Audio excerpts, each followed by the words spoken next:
আসসালামু আলাইকুম। দেখতে পাচ্ছেন আমরা এখানে যাচ্ছি আমাদের অফিসে। তো আমাদের অফিসে যাওয়ার রাস্তা ভিআইপি রাস্তা। এখানে যাইতে গেলে তো হাইটে যাইতে হয় না, কেউ একজন বসলে পিছন থেকে একজন ধাক্কা দিলে এমনি চলে যায়, কষ্ট করতে হয়। এত সুন্দর রাস্তা, আশেপাশে মনোরম পরিবেশ। আমাদের চকে এখন সবার জমিতে ধান, এখানে কিছু পাট করে রাখছে।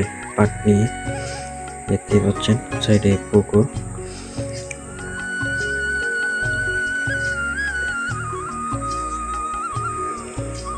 এদিকে পাট ভিজিয়ে রাখছে, পাট জাগ দিছে, জাগ দিয়ে এটা যখন নাকি আস্তে আস্তে 20-25 দিন পরে যখন নাকি জাগ আসবে, নরম হয়ে যাবে, তখন এখান থেকে উঠে একটা একটা করে সারাইবে। সারিয়ে তারপরে এরকম পাট করে বের করবে, আর যেটা মূল পাট সেটা রোদ্রে দেবে। আর এখানে রাস্তা অনেক সুন্দর রাস্তা, একবারে ভিআইপি। বৃষ্টি নামলে যাওয়ার কোনো সিস্টেম নেই, আর যদি গাড়ি ভুল করেও চলে আসে তাহলে মাথায় কেড়ে নিয়ে ছাড়া উপায় নেই। এত সুন্দর রাস্তা, আশেপাশে পরিবেশটা অনেক সুন্দর। সামনে ভেগো দিয়ে ডেজার দিয়ে মাটি কাটতেছে, ওই যে কাকায় পাট কাটতেছে দেখা যাচ্ছে। পাট কেটে রাখবে, রেখে তারপরে মাথা থেকে পাটের পাতা পড়ে যাওয়ার পরে তারপরে এইখানে এগুলো নিয়ে পুকুরে জাগ দিবে। পুকুরে জাগ দিবে, জাগ দেওয়ার পরে 20-25 দিন রাখবে। রাখার পরে সেটা পাট বের করে রোদ্রে দিবে, তারপরে বিক্রি করবে। আর এখানে নদী থেকে ডেজার আসছে, ডেজার থেকে এখানে এই লোহার বক্স, এখানে বালু পরে এখান থেকে আর একটা ইঞ্জিন দিয়ে তারপরে আর এক জায়গা নেই। অনেকের জমির উপর দিয়ে আসছে, চকের ভিতর দিয়ে, রাস্তার ভিতর দিয়ে, রাস্তার নিচ দিয়ে আনছে। এখানে আবার হচ্ছে ভুট্টা লাগানো আছে। তো এটা আমার লগে অফিস, এটা আমার অফিস। যে এই পাশেরটাও আমার। এখানে উস্তা, মরিচ, সবজি, লাউ এগুলো করা হয়। দেখতেই পাচ্ছেন যে মরিচ ক্ষেত নষ্ট হয়ে গেছে, এখানে অনেক তোলা হয়েছে, মরিচ সেটা হয়েছে, এখন বৃষ্টির কারণে সব নষ্ট হয়ে গেছে। ওই সাইড দিয়ে দন্দুল গাছ, আমাদের গ্রামে ওর দন্দুল বলি। এখানে গরুর ঘাস লাগানো হয়েছে। এইটা আমার অফিস, আমার ভিআইপি অফিস।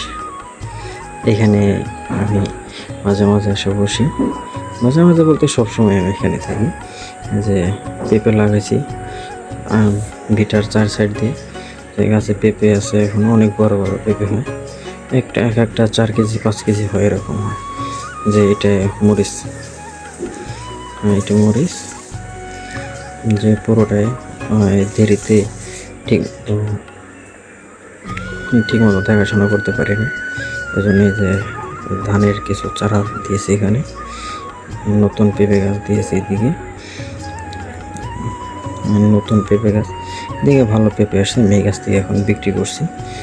এটা থেকেও বিক্রি করা হয়েছে, এটা থেকেও নিয়েছি। এদিকে এক একটা 1.5 কেজি 2 কেজি এরকম সাইজের হয়। নিচে আমার জমি, ওইখানে বৃষ্টিতে ধান হয় নাই, মরে গেছে। এই জন্য উপরে ধানের চারা দিচ্ছি, এখান থেকে উঠায় নিয়ে তারপর ওই নিচে লাগাবো। এখানে যে পেঁপে বাগান করছি এক সাইড, আর আমার চতুর্দিকে পেঁপে বাগান আছে। এই গাছটায় অনেকগুলো পেঁপে ধরছে, এটা থেকে প্রায় 3 কেজি 4 কেজি একটা পেঁপে চিরা হয়েছে। দেখতে পাচ্ছেন এইগুলো অনেক ছোট থেকে পেঁপে ধরছে। এগুলা প্রায় মনে করেন যে কোমর সমান, এর একটু উপর থেকে পেঁপে ধরছে। এগুলার পেঁপে মিষ্টি হয় না, অনেক পাঞ্চা। এগুলা পেঁপে খাওয়ার থেকে পানি খাওয়া অনেক ভালো। এটা শুধু সবজির জন্য, শুধু যে হোটেলে সবজিতে ইউজ করে এইটার জন্য। এইটা হলো তাদের জন্য, ওইটা এমনি পাকা খাওয়ার মতো না, ভিতরে দানা একটাও হয় না, একবারে সাদা, কোনো দানা নাই, এমনি মিষ্টি হয় না, দানাও হয় না। যে দেখতে পাচ্ছেন এইগুলো অনেক ছিঁড়ছে, একবারে নিচ থেকে ছিঁড়তে একবারে উপরে হয়েছে। এখন গাছ যেগুলো হয়ে গেছে, বৃষ্টিতে নষ্ট হয়ে যাইতেছে একটা।